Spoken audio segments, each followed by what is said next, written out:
लोगों की दुश्मनियां पड़ गई हैं ज़ातियात तौर पर, इस हद तक चले गए हैं, एक दूसरे की जानों के दुश्मन बने हैं। अब हमें तो ये सुनने में आया था कि वो बंदा तो 2 वक्त की रोटी नहीं खा सकता, उसके पास इतने पैसे हैं जो वकील वकला करा रहा है। कभी थ्रेट किया गया हमें साहब, तेन चुक लवांगा, तू वेख लवांगा, तू किड्डा वकील है। अगर बच्ची दारुल अमान में जाती है तो जो उसको इंजेक्शन लगाए जा रहे हैं, ड्रग्स दी जा रही है, वो अपने होशो हवास में आएगी और वो अपने पेरेंट्स को कबूल कर लेगी। लेकिन अभी तक तो ऐसा नहीं हुआ।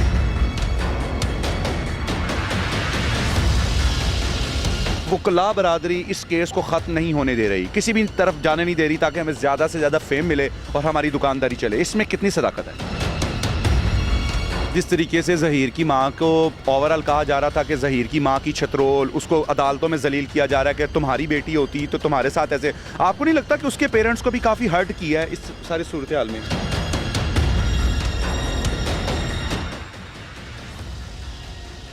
अस्सलाम वालेकुम नाज़रीन, आपका मेज़बान रहमान चौधरी आप लोगों की खिदमत में हाजिर है। और नाज़रीन, पूरे पाकिस्तान में मग़विया बच्ची और उसके साथ साथ उसकी जो फैमिली है और दूसरी जानिब से ज़हीर की जो फैमिली है, उन तमाम तर चीज़ों को आपके सामने लेकर आ गए हैं और खुदा का वास्ते हाथ जोड़े हैं।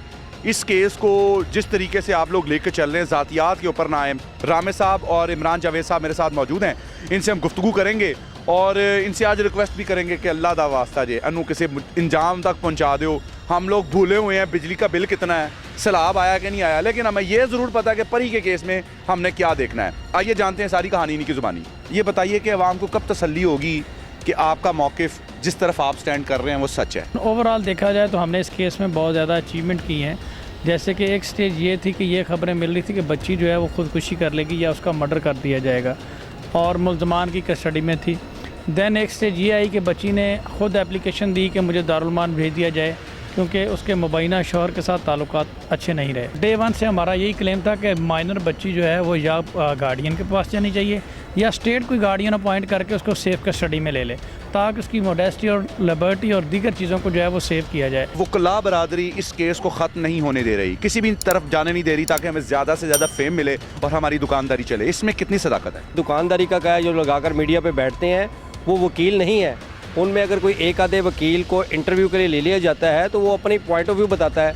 कोर्ट के ऊपर तो असरअंदाज कोई नहीं हो रहा। ये मौजू हाईलाइट होना चाहिए कि हमारी अदालतों में, हमारे इस निज़ाम इंसाफ में डिलेज क्यों हैं। डिले जस्टिस डिफीट जस्टिस के मुतरादिफ आता है। अगर बच्ची दारुल अमान में जाती है तो जो उसको इंजेक्शन लगाए जा रहे हैं, ड्रग्स दी जा रही है, वो अपने होशो हवास में आएगी और वो अपने पेरेंट्स को कबूल कर लेगी। लेकिन अभी तक तो ऐसा नहीं हुआ। बच्ची के मेडिकल की हमने एप्लीकेशन दी, उसको ड्रग्स लगाए जा रहे हैं या नहीं लगाए जा रहे हैं, ये मेडिकल के बाद ये चीज़ें क्लियर होंगी।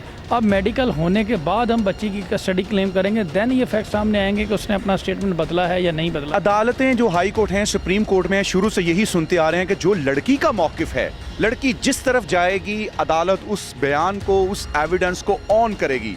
तो फिर किस चीज़ में खलल पैदा किया जा रहा है? क्यों उसके बयान को तक़वियत नहीं दी जा? सुनने में और प्रैक्टिकल चीज़ों में बड़ा फ़र्क है। इस केस का फ़ैसला जो है वो किसी यूट्यूब चैनल ने तो नहीं करना या किसी के लाइव सेशन ने तो नहीं करना, फ़ैसला तो होना अदालतों में। को नहीं लगता कि अदालतों के ऊपर इस वक्त यूट्यूबर असरअंदाज हैं जिसकी वजह से इस केस को इतनी हाइप मिली है? अदरवाइज तो लड़की का बयान लेकर केस डिसमिस हो जाता। बिल्कुल सही कह रहे हैं आप कि जो ये सोशल मीडिया पे जितनी ज़्यादा इस पर बात हो रही है, वो जब हाईलाइट हो जाती चीज़ें तो उस पर फिर कोर्ट भी गौर करना शुरू। फिर यूट्यूबर असरअंदाज हुए, क्योंकि रामे साहब कह रहे हैं यूट्यूबर असरअंदाज नहीं हो सकते, तो फिर अदालतों में यूट्यूबर असरअंदाज हुए। इस तलख हकीकत को मान लेना चाहिए कि बेशुमार लोगों के केसेस चल रहे हैं गरीब नादार के, जिसका हाईलाइट हो जाता है उस पर तवज्जो दे दी जाती है। इसे कहने में कोई आर नहीं है।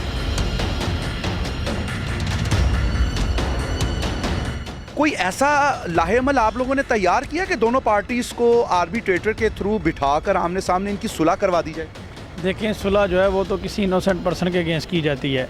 सुलह के लिए एक इंटरव्यू में ज़हीर से पूछा गया तो उसने कहा जी नॉट पॉसिबल।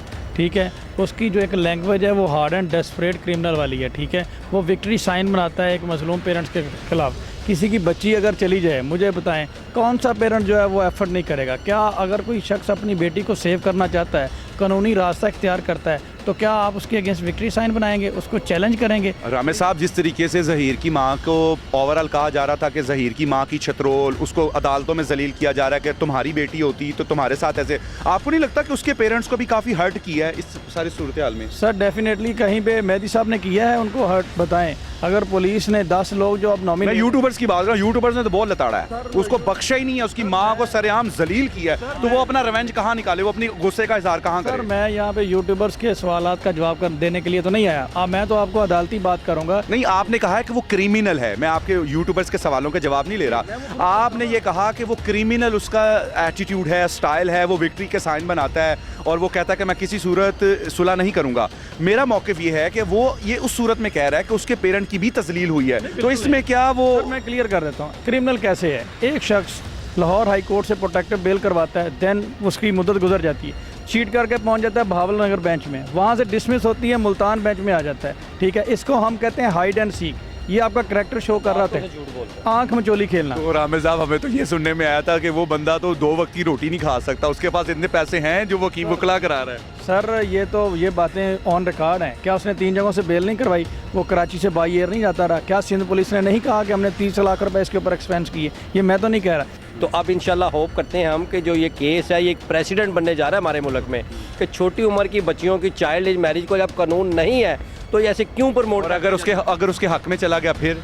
देखिए, अगर हक में भी चला गया मगर उसको कोई ना कोई लॉजिक तो देंगे ना। परी के जितने फॉलोअर्स हैं उसके वालिदैन को मिलता हुआ देखना चाह रहे हैं, क्या कहने जी चाहेंगे? बिल्कुल बिल्कुल, मैं 100% मिलना चाहिए। आपको भी थ्रेट किया गया है रामेश साहब, तेन चुक लवांगा, तू वेख लवांगा, तू किड्डा वकील है? सर हमें उससे क्या फ़र्क पड़ता है, हमें करते भी रहे तो वो हम अल्लाह का शुक्र है कि हम अपनी सेंटिटी मेंटेन करना जानते हैं। क्रिटिसिज्म ही वैसे आपको मिला है पर्सनली? डेफिनेटली बहुत ज़्यादा है, वो तो बहुत ज़्यादा हद तक है। ये वाले भी तंग आ गए होंगे आपके, यार ये रोजाना नवा कट्टा खोले होता है। नहीं तो वो केस तो वही 4-5 ही हैं, उसके अंदर जो मुसलसल एविडेंस आ रही है। अब उन्होंने डिप्टी डायरेक्टर के ज़ेरे निगरानी एक इंक्वायरी कमेटी बना दी है। रमेश साहब, ये बताइए, सोशल मीडिया एक्टिविस्ट आपस में लड़ रहे हैं, एक कहता है मैं तुन्नू नहीं छड़ांगा, एक खातून कहती है मैं तुन्नू नहीं छड़ांगी, हम लोगों की दुश्मनियां पड़ गई हैं ज़ातियात तौर पर, इस हद तक चले गए हैं, एक दूसरे की जानों के दुश्मन बने हैं। उनके लिए क्या कोई आप ढूंढते हैं, कोई मैसेज देते हैं उनको? जी सिंपली इसमें यही है कि देखें, हम वकला है, हम न्यूट्रल, इसमें हमारा कोई पर्सनल नहीं होता। इसी तरह सहाफ़ियों का है, वो ऑन मेरिट अपनी रिपोर्टिंग करें। ये 2000 केस तो विद इन 3 या 4 मंथ क्लोज हो जाना है,